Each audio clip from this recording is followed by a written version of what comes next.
Hello Challenger, comme vous le remarquez, je ne suis pas seule sur ce plateau, j'ai avec moi Sandy. Hello Sandy. Hello Sovrel. How are you doing? I'm fine, thank you. Tu veux te présenter à nos challengers? Oui, bonjour Sovrel, merci d'abord de m'avoir donné l'opportunité de parler sur cette plateforme. Bonjour Challenger, je m'appelle Sandy et Sovrel m'a donné l'opportunité pour pouvoir partager mon histoire et pouvoir aider beaucoup de personnes à travers cette plateforme. Donc Sandy, tu nous disais qu'à 13 ans, tu as vécu une situation tragique. Et aujourd'hui, grâce à Dieu, tu es délivrée, tu veux même partager ton histoire pour aider une âme. Qu'est-ce qui s'est passé? Ok, donc l'histoire remonte il y a cela de 6 ans, c'est quand j'avais 13 ans.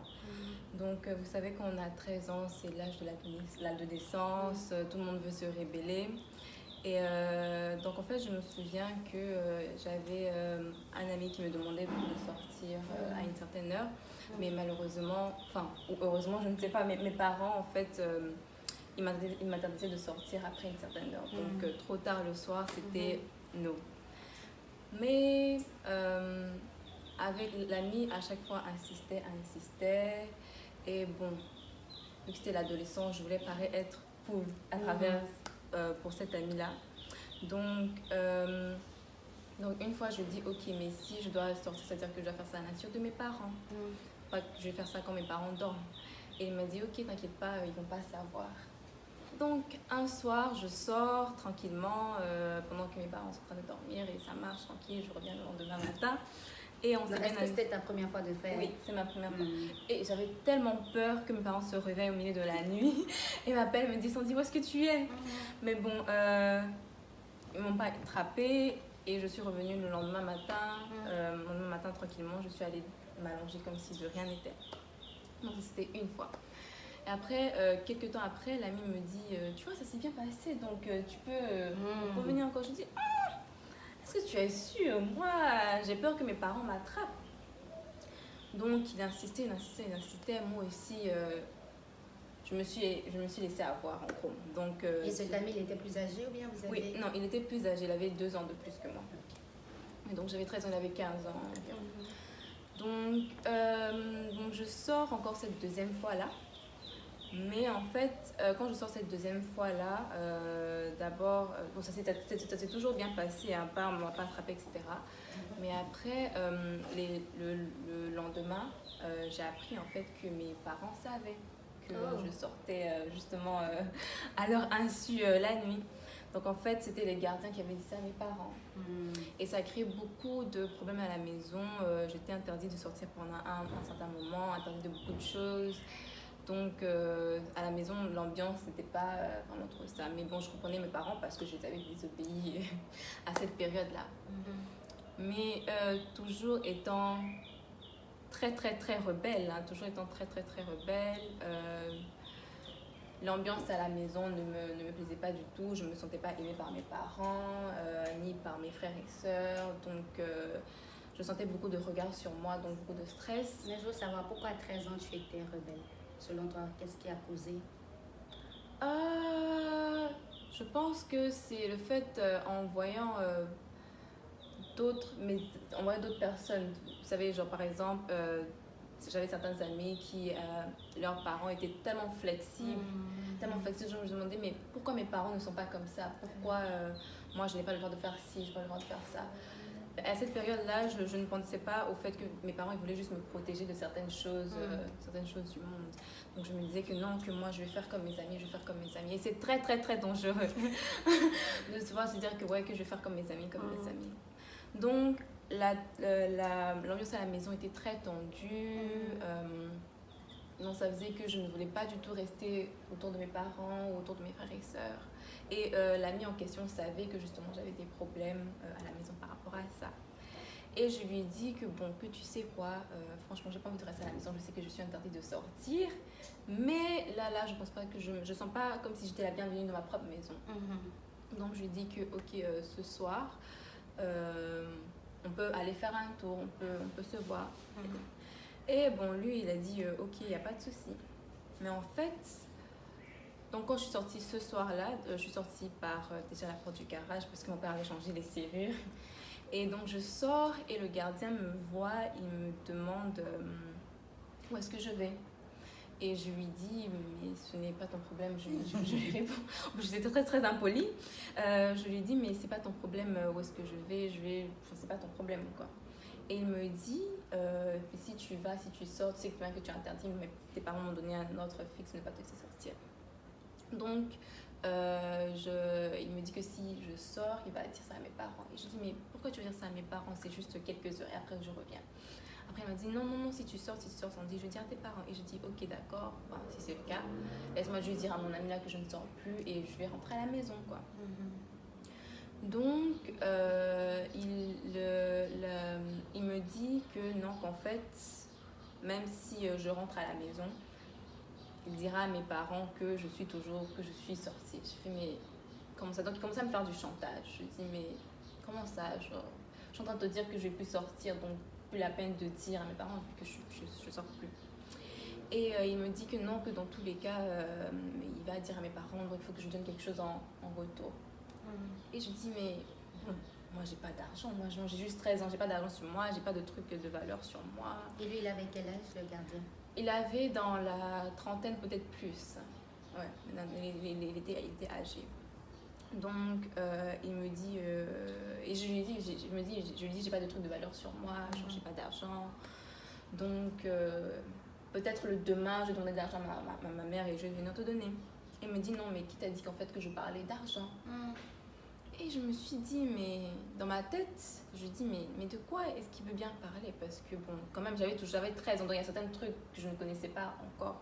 Donc je me suis dit, mais de quoi est-ce qu'il est en train de parler? Donc je lui ai dit que franchement, il faut que je rentre. Donc au moment où je veux rentrer à la maison, où j'entre à la maison, le gardien me tient par le bras et il me plaque contre la porte du garage. Il me dit non, que tu n'entres pas. Donc, à partir de ce moment, j'ai commencé à paniquer, à commencer à stresser, à me dire, mon Dieu, mais qu'est-ce qui va m'arriver ici, quoi. Et tu n'as pas pu crier? Je pense que j'étais sous l'état de choc. Donc, je ne criais pas, j'étais juste là en train de... Je tremblais, je lui disais, s'il vous plaît, laissez-moi juste entrer, laissez-moi juste entrer. Et je veux savoir, ça faisait combien de temps qu'il travaillait pour vous? Depuis un certain moment, en fait, on avait des gardiens enfin, ça dépendait des périodes. On avait des gardiens du week-end, des gardiens de la semaine. Mais ce gardien-là, il était là depuis quand même un certain moment.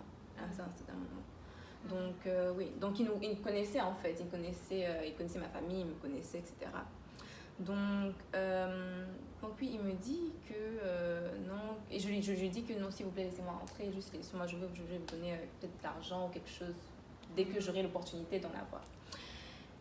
Et il dit que non, Sandy, je te laisse pas entrer. Donc il me tient vraiment très très fort, de sorte que je ne peux même pas bouger. Et il dit que non, que Sandy, en fait, je veux que tu m'embrasses. Oh. Et je dis pardon, mais que non, que je ne peux pas faire une chose pareille, je veux juste rentrer chez moi, c'était une erreur de sortir, franchement laissez-moi rentrer. Donc il y a longtemps qu'il te convoitait? Oui, en fait, peut-être qu'il m'observait, je sais pas, parce que j'étais tellement choquée, c'était juste tellement inattendu en fait. Et il me dit que oui, que Sandy, je veux que tu m'embrasses. Je fais, mais comment ça? Et dans ma tête, je me dis, mais cet homme-là, il a peut-être bientôt la quarantaine. Et il pouvait être ton papa. Oui, en plus. Et je dis que non, franchement, je peux pas faire ça. Et il commence à me tenir très fort. Il me dit que non, Sandy, tu ne bouges pas. Parce que je vais dire à tes parents tout ce que tu fais, tout ce que tu faisais, etc. Donc j'ai commencé à avoir peur, j'ai commencé à paniquer, j'ai commencé à pleurer à cause de tout ce qui se passait, quoi. Donc il me dit, il me met contre le... Donc je suis contre le mur. Et donc il commence à prendre sa main et à mettre ça dans mon t-shirt. Et je le suppliais. Je lui disais que non, que s'il vous plaît, ne faites pas ça. Et que je commençais à pleurer. Et donc je bougeais plus. En fait, j'étais tétanisée en gros. Et il commençait à mettre sa main dans mon t-shirt. Vraiment, c'était horrible. C'était horrible. Et il a essayé de m'embrasser. Vraiment, en gros, il m'a agressée sexuellement. Après, quand il a fini, il m'a dit que franchement, Sandy, tu peux aller, tu peux faire ce... soit tu vas avec ton copain, soit tu rentres à la maison. Et en tout cas, il m'a dit qu'il m'a juste jeté en gros. Et donc, j'étais sous l'état de choc. Je ne pouvais pas rentrer à la maison, chez moi, parce que je me dis, oh mon Dieu, est-ce que je vais dire ça à mes parents? Comment est-ce que je vais vivre cette situation? Est-ce que mes parents vont m'accepter après? Enfin, parce que quand même, je me suis dit que c'était ma faute dans un sens, parce que j'ai désobéi à mes parents. Et puis, bon, voilà, c'est passé. Et donc ce soir-là, je ne suis pas rentrée chez moi. Donc, ce soir-là, je suis allée dormir chez un ami et je suis rentrée le lendemain. Et donc en fait, petit à petit, mes parents ont remarqué qu'il y avait un truc qui n'allait pas chez moi parce que j'étais tout le temps seule. Malgré le fait que notre relation n'était pas trop ça, mais quand même, mes parents ont remarqué qu'il y avait un truc qui n'allait pas parce que mes notes dégringolaient. J'étais vraiment antisociable. Je ne supportais pas que les gens s'approchent de moi, bien me touchent. Et chaque jour, tu devais voir ce même monsieur. Exactement. Donc chaque jour, et je devais voir le gardien, comme si de rien n'était en fait. Donc je vais prétendre que j'allais bien alors que ce n'était pas le cas. Donc à un moment, et j'ai perdu beaucoup de poids, donc à un moment, ma mère a remarqué, mes parents sont venus, m'ont demandé, Sandy, qu'est-ce qui se passe? Est-ce que tu peux pas nous dire qu'il n'y a rien? Parce qu'on voit bien qu'il y a quelque chose qui ne va pas avec toi. Donc en fait, ils ont insisté. Et à la fin, je leur ai dit que voilà ce qui s'est passé. Au début, j'avais tellement peur de leur dire parce que je me suis dit que ils vont dire que c'est bien fait pour toi, vu que tu es sortie, tu nous as désobéi. Donc la punition, tu vois. Mais donc je leur ai dit ce qui s'est passé. Ils étaient vraiment sous l'état de choc. Franchement, ils m'ont dit que ils seront toujours là pour moi, même si j'ai désobéi. Ça veut pas dire qu'ils m'aiment plus, ça veut pas dire qu'ils sont plus mes parents. Donc après ça, à chaque fois que tu voyais et revoyais ce monsieur, quel ressenti avais-tu? Ah, mais je le haïssais. je le détestais parce que je me suis dit, mais pourquoi en fait m'avoir fait ça à moi alors que je l'ai supplié, je lui ai dit non, ne fais pas ça, je lui ai dit que j'avais pas d'argent. Je me demandais en fait pourquoi moi-même je me demandais, est-ce que c'est une punition de Dieu? Parce que peut-être je n'ai pas obéi alors que la parole de Dieu dit obéis à tes parents et moi j'ai juste transgressé la loi. Et donc en fait je le détestais beaucoup et même je m'en voulais à moi-même, je me détestais beaucoup d'avoir désobéi à mes parents. Et ça t'a pris combien de temps de guérir? La question déjà, est-ce que tu as guéri? Oui, j'ai guéri. Ça m'a pris quand même pas mal longtemps, à peu près de 6 ans pour guérir. Parce que, 6 ans, wow. Oui, parce que à un moment, je ne supportais pas quand quelqu'un me touchait. C'était vraiment très horrible. Comme femme ou... Oui, surtout les hommes à partir d'un certain âge. Si je vois que tu as plus de la vingtaine, toi tu me touches, non, je ne supportais pas ça. C'était bonjour, bonsoir, de vraiment de loin. Et même bizarrement, même mes femmes, même mes amis, quand mes amis me touchaient, je sais pas, j'arrivais pas en fait. Est-ce que chaque toucher te faisait te rappeler du trauma? Exactement. Oui, à chaque fois. Et même l'odeur de cette personne, j'avais ça à chaque fois. Je faisais des cauchemars. C'est comme si en fait j'avais son odeur sur moi et à chaque fois que je pouvais, en fait, je me rappelle même pendant un an, pendant un peu plus, à chaque fois que je sentais une odeur similaire, je me rappelais. C'était vraiment un combat spirituel que je devais mener. Et donc, mes parents m'ont beaucoup aidé à m'en sortir, ils m'ont aidé à voir des psychiatres, mais bon, c'est quand même assez difficile de parler de ce genre de choses, surtout... Et quelle était la réaction de ton père face au gardien quand il a appris la nouvelle? Quand mon père a appris la nouvelle, d'abord il a envoyé le gardien et il a porté plainte. Donc après ça, j'ai pas essayé de demander, je vais pas me mêler de cette affaire-là. Je sais juste qu'il a renvoyé, après il a porté plainte et donc, il a engagé. Si quelqu'un traverse la même situation, est-ce que tu vas conseiller à cette personne de immédiatement dire à ses parents ou d'attendre? Parce que toi, tu as attendu de peur. Mais qu'est-ce que tu peux conseiller aujourd'hui? Ce que je conseille aujourd'hui, franchement, c'est d'en parler. De ne pas... Parce qu'on se dit que si je garde pour moi-même, je peux guérir moi seule. si je pleure moi-même, si je souffre en silence, ça va passer. Mais ce n'est pas du tout le cas. Moi, si j'avais su, j'aurais dit à mes parents bien plus tôt. J'aurais parlé de ça à ma soeur, à mes frères bien plus tôt. Parce que parler aide à te libérer. Parler aide à enlever le poids que tu as là. C'est mieux de parler de ça à quelqu'un et de pleurer avec quelqu'un qui pourrait t'aider, quelqu'un qui pourrait te conseiller, que d'être sur te culpabiliser et d'être seul.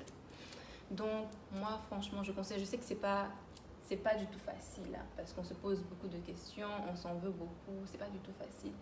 Mais parler, franchement, aide beaucoup, beaucoup, beaucoup. Et aussi, il faut savoir pardonner. Surtout se pardonner soi-même, et pardonner aussi son agresseur. Pardonner, c'est pas pour... Tu ne pardonnes pas en fait pour ton agresseur ou bien pour les autres, tu pardonnes pour toi-même en fait. Pour ne pas garder cette haine, cette rancœur que tu as en toi, parce que plus tu gardes cette haine et cette rancœur, plus ça te détruit toi-même. Et ton agresseur, je suis désolée, mais il a déjà fait ce qu'il a fait, lui il s'en fout, il vit sa vie tranquillement. Donc pardonner, ça te libère toi, ça ouvre des portes qui sont fermées, que tu ne peux pas voir juste parce que tu gagnes cette rancœur là, cette rancune en toi. Donc oui, il faut savoir en parler, il faut savoir pardonner, il faut savoir aussi se pardonner à soi-même. Et si tu sais, par exemple, si tu sais que moi j'ai demandé à Dieu pardon d'avoir désobéi à mes parents parce que je m'en voulais beaucoup, beaucoup, beaucoup. Mais si Dieu te pardonne de tes péchés, il n'y a aucune raison pour toi de ne pas te pardonner de tes péchés. Ça, c'est une parole. Ah oui. Et aussi, il faut savoir que Dieu guérit les cœurs brisés. Donc, c'est vrai que tu vas te sentir seul et abandonné et dépressif même. Mais il faut savoir que si tu te réfugies chez Dieu, il guérira ton cœur brisé. Ça va prendre du temps, ça va prendre beaucoup d'efforts, mais il y a toujours la lumière à la fin du tunnel. Il faut toujours ne pas abandonner, toujours persévérer et toujours avoir la parole de Dieu dans son cœur et en tête, que Dieu guérit les cœurs brisés. Et puis ça va prendre le temps qu'il faudra, mais eventually, comme on dit en anglais, tout ira bien. Amen. Merci Sandy pour ton témoignage, tu es beaucoup courageuse. Merci. Aujourd'hui, Sandy a partagé avec nous son histoire. Quand elle avait 13 ans, elle a été molestée par un homme dans la trentaine. En plus de cela, c'était un gardien dans leur maison. Oui. Chers Challenger, merci d'avoir suivi et on est ensemble. Merci.